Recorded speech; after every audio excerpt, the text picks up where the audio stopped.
నీ పిల్లలు విరిగి నలిగిన ప్రతిసారి మీరే వీరికి సహాయం చేయండి. వీరి చేయి పట్టి మీరు నడిపించండి.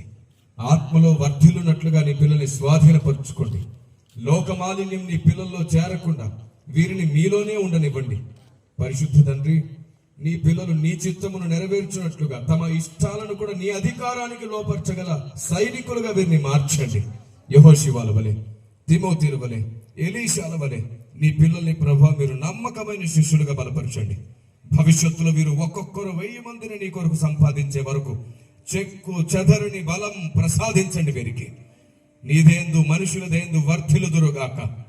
ఆత్మీయతలో, ఆలోచనలో, ఆయుష్లో, ఆరోగ్యంలో కూడా మీరు వర్ధిల్ల చేయండి. మహిమ, ఘనత, ప్రభావములు మీరు పొందుకోమని చేరిన సంఘమంతా దీవిస్తుండగా మీరే ఆమేనని పలకమని యేసు పేరట వేడుతున్నాను పరమ తండ్రి. ఆమేన్. ఆమేన్.